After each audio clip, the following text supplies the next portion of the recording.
People's Television Africa baniriza ku mukutu eyo budde bugendedde ddala naye tulina okubaweereza 24/7 ETV Uganda World Expige manya mbaagala nnyo mbaagalira ddala baganda bange wherever you watch from wherever you listen from tuli ku Pastor Bujingo tukyali ku Pastor Bujingo ebya Pastor Bujingo beyongedde okwonooneka ekibiina gye wandiise umbrella egatta abasumba abalokole bavuddeyo ne begaana Pastor Bujingo mu luzungu kye bayita denouncing.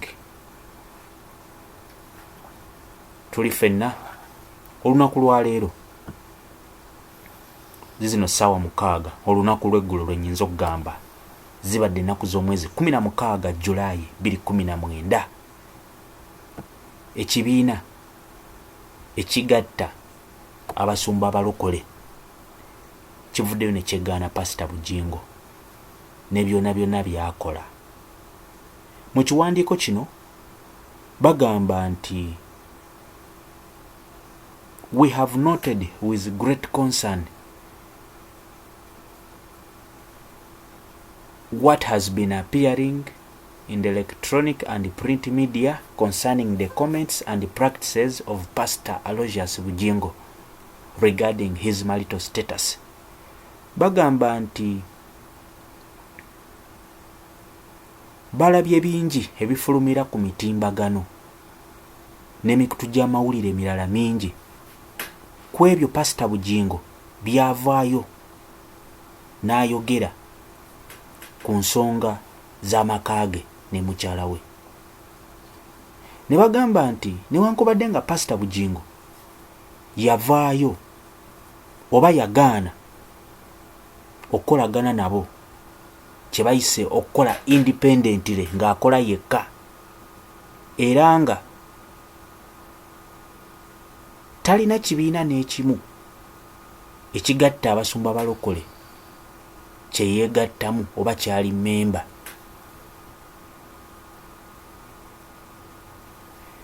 Naye bo bagamba nti olw'okuba nti bonna bakolera abantu ba Katonda n'okwagala okuteekawo obwerufu balaba nti kino kibakwatako ne balaba nti ensonga za Bujingo ne mukyala we zisajjuse era nga we batuuse balaba nga nabo balina okukyenyigiramu.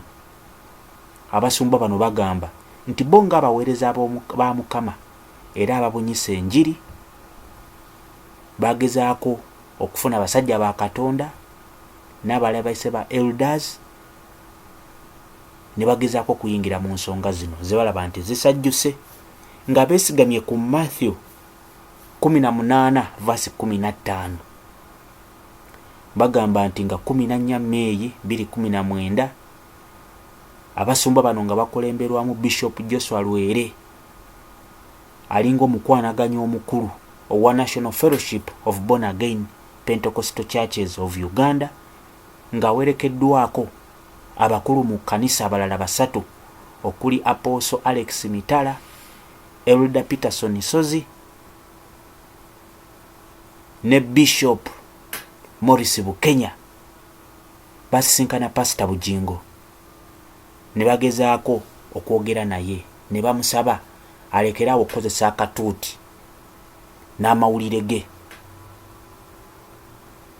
okugezaako okugonjoola ensonga z'omu maka ge ne famire ye. Bamugamba nti si kya bwenkanya era tekiraga kitiibwa era si kya bwa Katonda okuvaayo n'abaako ensonga z'amaka ge zayogera mu lujjudde era ne bamuwa amagezi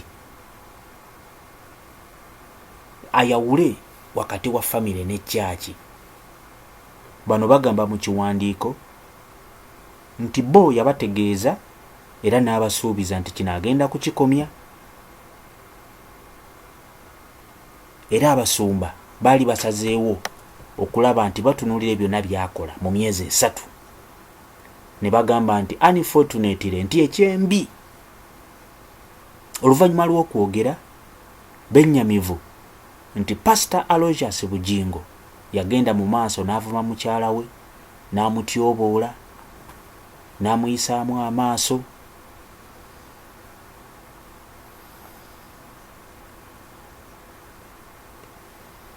Mu ngeri gye balowooza nti si ya bwenkanya, si ya buntu mulamu. Era nga bagamba nti byonna bye yayogera byali tebisaanira kwogerwa ku mukyala we. Era nga bagamba nti bino bikontana n'enzikiriza y'obuweereza n'amateeka agafuga obuweereza n'ebintu ebirala bigwa mu kkubo eryo. Bano abasumba neera bagamba nti bakitegeddeko oba bakitegeerako nti Pastor Bujingo ali mu nteekateeka ezikyawa mukazi we okuwasa omukazi omulala, era nga agezaako okuma mu bantu abalala omuliro kola ekintu kye kimu. Bano bavuddeyo ne bagamba nti ffe ng'abasumba abegattira mu bibiina ebikulembera abasumba ababalokole mu Uganda, kino tukivumirira ne sekovumirira yenna. Ebyo na Bujingo byagezaako kukola ne byali mu kukola. Bagamba nti bo ng'abakulembeze b'amakyaki, nga ababunyisa enjiri, babuulira abantu bonna abalokole n'abagoberezi okubeera faithful, kiwandiisa obwesigwa, okusonyiwagana,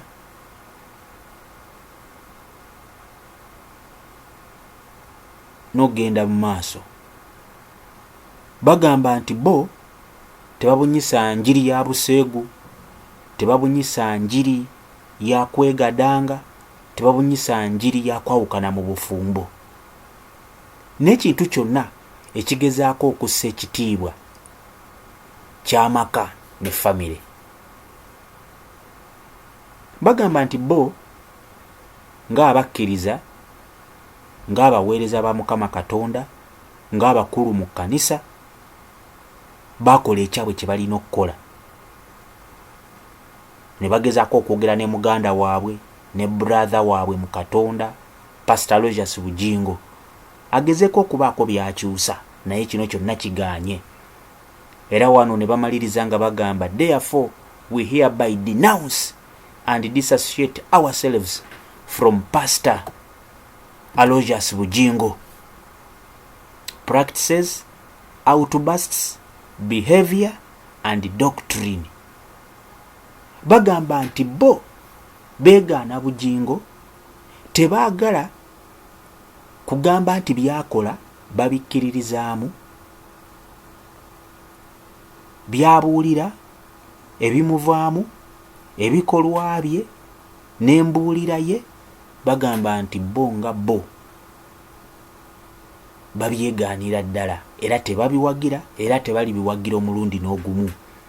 Ne bamaliriza nga bagamba, we henceforth do not recognize his ministry until we see genuine repentance and unacceptable change. Era ne bamaliriza nga bagamba nti tebakkiririza mu njiri ya Pastor Aloysius Bujingo, era tebajja gikkiririzaamu paka nga yeenenyezza nakkiriza okukyukakyuka n'akola ebyo ebimusuubirwamu. ETV Uganda, that is where we are. Ne bassaako omukono Bishop Joshua Lwere, General Overseer, ne kubeerako Reverend Simon Emiliao, ne kubeerako Bishop Daniel Wadimba. Abo nabataddeko emikono beeganye Bujingo. Wajadda ETV Uganda, that's where we are. Embeera esajjuse ebya Bujingo bibi, ekibiina ekikulembera abalokole kimweganye, kigambye nti weetereeze, tetukumanyi. Ffe bwe tuba tubuulira enjiri, tetubuulira bantu kuwasa bakyala, tetubuulira bantu kuvumagana, tetubuulira bantu kwawukana, wabula tubunyisa njiri egatta abantu, njiri egamba abafumbo okwenywereza mu bufumbo nga beesigaŋŋana, faithfulness. Tetubuulira bwenzi, ebyo byonna tetukkiriziganya nabyo, era olw'ebyo by'ozookola tetukkiriziganya naawe, by'okola tetubimanyi, tetubikkirizaamu, era si bya Bwakatonda. ETV Uganda, that's where we are. Bw'oba oli mupya, kindly subscribe to our YouTube channel ETV Uganda, ne ku Facebook page ETV Uganda osobola okugendayo. Ebintu nga bino tubiteekayo, we put a lot of stories there, so mbasaba mutugoberere, mbasaba mutambule naffe, Omukama Katonda abakuume. Mbaagala nnyo baganda bange.